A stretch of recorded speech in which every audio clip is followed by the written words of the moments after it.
महाराष्ट्र की सियासत में सबसे बड़ा उलटफेर अब देखने को मिला है, जहां पर शरद पवार की एनसीपी को छोड़कर अजीत पवार शिंदे बीजेपी सरकार में शामिल हो गए हैं। उन्होंने दोपहर में उप मुख्यमंत्री पद की शपथ ली, लेकिन इसके पीछे की वजह क्या है, क्या कारण रहे और अब आगे क्या राजनीतिक मायने रहेंगे, इस बारे में हम बात करते हैं। अजीत पवार राज्य के दूसरे डिप्टी सीएम बने हैं और इसके साथ ही छगन भुजबल वही नाम है जिस पर पहले भी करोड़ों रुपए के घोटाले के केस लगे थे। उसके बाद विपक्ष का यह भी कहना है कि बीजेपी उन लोगों को अपने दल में शामिल कर रही है जो पहले से कुख्यात रहे हैं या फिर कहें कि जिनका बैकग्राउंड सही नहीं रहा।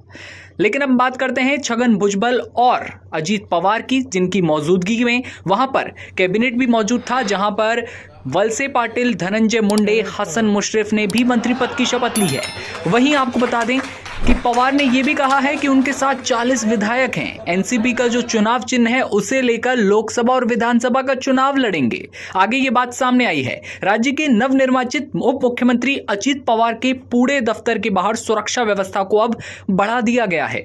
अजीत पवार जो कि 2019 में देवेंद्र फडणवीस के साथ शपथ लेकर उप मुख्यमंत्री बने थे, तो ये तो साफ है कि पहले भी उप मुख्यमंत्री रह चुके हैं।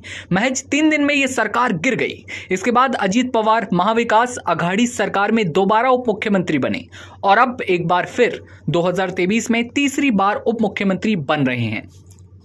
जानिए कैसे बनी डबल इंजन सरकार अब ट्रिपल इंजन। महाराष्ट्र के सीएम एकनाथ शिंदे ने कहना है कि अब हमारे पास एक मुख्यमंत्री, 2 उप मुख्यमंत्री हैं। डबल इंजन सरकार अब ट्रिपल इंजन बन गई है। महाराष्ट्र के विकास के लिए मैं अजीत पवार और उनके नेताओं का स्वागत करता हूं। अजीत पवार का अनुभव महाराष्ट्र को मजबूत बनाएगा, यह कहना है महाराष्ट्र के मुख्यमंत्री का। 40 विधायकों के समर्थन का दावा किया है। राजभवन में पहुंचकर बाकायदा तैयारी की गई थी शपथ को लेकर, जहां पर यह बड़ा दावा किया कि हैरत की बात है, शरद पवार के करीबी प्रफुल्ल पटेल, दिलीप वलसे पाटिल भी राजभवन में नजर आए। लेकिन जब शरद पवार से पूछा गया कि आपकी पार्टी को छोड़कर आपके भांजे किस तरह से चले गए, क्या कारण रहे, तो शरद पवार ने कहा, ये आप सभी के लिए नई बात है, ये मेरे लिए कोई नई बात नहीं है। यही समझना चाहिए। इशारा है कि किस तरह से उनके संबंध पहले से बिगड़े हुए थे, लेकिन अचानक दूसरी पार्टी में चले जाना, हाथ मिला लेना बीजेपी से शरद पवार के लिए कोई बड़ी बात नहीं है। लेकिन अब सच ये भी है कि एनसीपी के अस्तित्व पर खतरा मंडरा रहा है। एनसीपी को पार्टी के तौर पर बड़ा झटका लग सकता है। शरद पवार के पास बचे जो विधायक हैं एनसीपी के तौर पर पहचान बना पाने में अब काफी मुश्किल हो जाएंगे। यदि अजीत पवार एनसीपी पर दावा करते हैं तो शरद पवार के लिए सियासी चुनौती खड़ी हो सकती है। उनके नेतृत्व वाली एनसीपी के अस्तित्व पर भी खतरा पैदा हो सकता है, जो कि वाकई हो चुका है।